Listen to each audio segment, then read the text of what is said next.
This afternoon, she will tell one of her most interesting and life-teaching experiences that she can remember. Her story is called How I Became a Millionaire. When I was 4 years old, I had the lofty goal of wanting to become a millionaire. You are? Well, you keep this goal in mind. And it wasn't for the toys. I just wanted to know what it would feel like. And of course, being a millionaire is all about money, right? And we all have a relationship with money.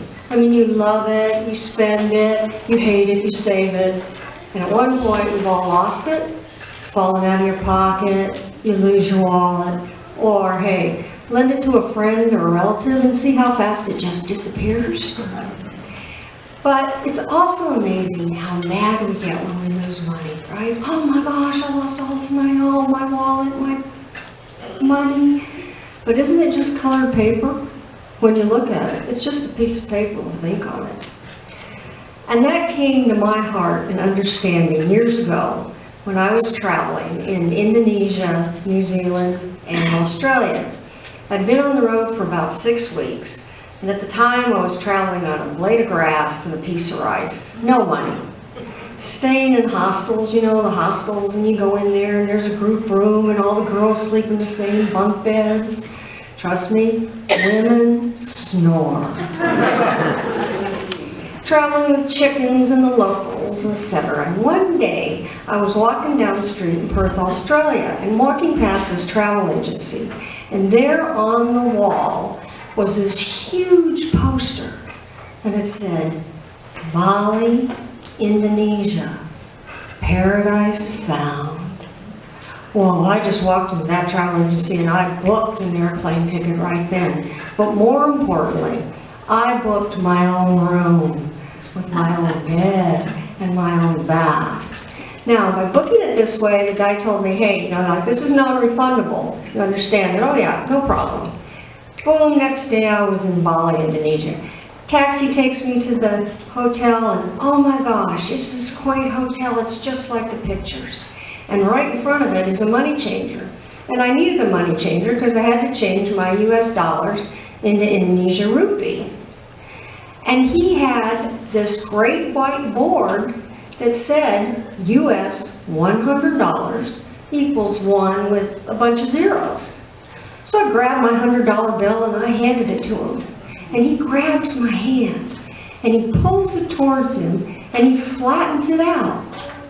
And then he turns around and he starts grabbing packet upon packet of colored money, one on top of the other, and the pile grew taller and taller and taller until finally he stopped. And I looked over at the board and I realized I had 1 million Indonesia rupees. I was a millionaire. Well, I went to my room, and of course, you know what? I just threw that money all over because there was so much of it. You stuff it under your mattress, behind the pillows, everywhere. Next morning, I get up, head out to the beach, right there behind the hotel. And oh my gosh, you wouldn't have believed it. There had to be 5,000 European tourists on that beach. Balinese hawkers selling trinkets and everything that you can think of that people sell to tourists. I mean, this wasn't paradise found, this was paradise lost. But on that day, very first day, I got a very key piece of information. I was walking along and I ran into a Swiss gal. And this Swiss gal tells me, oh, I just came from Jakarta, Indonesia, which is the capital of Indonesia. And last night, when I was in my hotel room looking down, there was a huge riot. The people are overthrowing the government. There's troops in the street with machine guns, rioters, people are pushing over cars, fires. I'm getting out of the country, and you should too. Well, I thought about this for about 10 seconds. I mean, come on. Indonesia is a country with 18,000 islands, and Bali is just one of them. Plus, Bali is the economic engine, it's got all the tourists, all the foreign currency. And I have a non-refundable room for the next 9 days. I'm not going anywhere. Well, for 3 more days I headed out on the beach. And the tourists were getting less. I mean, the crowds were thinning. And about day 4, I got a bad sunburn. I looked like a Balinese lobster. I was so red. And when you look like a Balinese lobster, then you decide to go out in the country and get some culture. So I head out that day and I walk past my money changer. And I look over at that great big white board. And it says, US $100 equals 700,000 rupa. In 3.5 days, 300,000 rupa had just disappeared. For the next 4 days, I visited the Buddhist temples. You know, they're 1,000 years old. They're so beautiful. And the Balinese, I mean, they make the best kind of jewelry, antique furniture, and it was gorgeous. And of course, in the museum, I found out another interesting piece of information. Somebody said, "Hey, are you an American?" I said, "Yeah." They said, "Didn't the American embassy tell all of you guys to leave?" No, not me. I hadn't heard that. Plus, I have at least 5 more days on my non-refundable loan. So we walked along, and I'd come back. And every day I came back, I'd smile at my money changer, and I'd look over at that great big white board.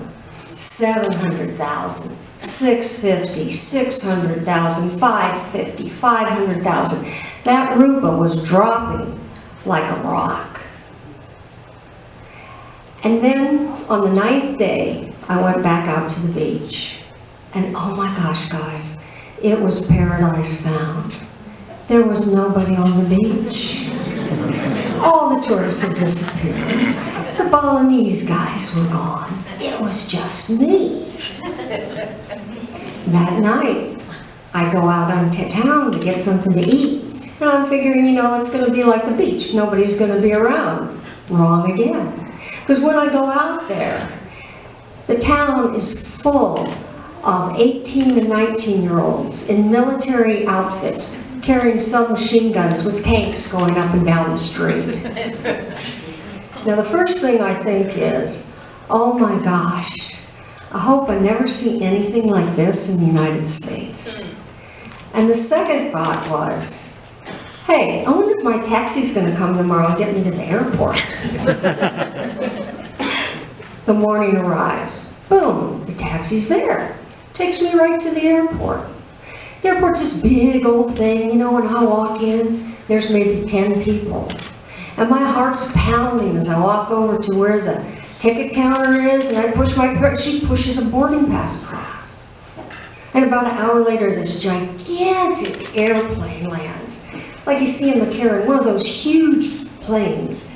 And 3 of us get on that plane for a 3.5-hour flight back to Singapore. And let me give you a good piece of information. If there's only 3 of you on a plane that size, they feed you. Because by the time I landed in Singapore, I had gained 85,000 pounds.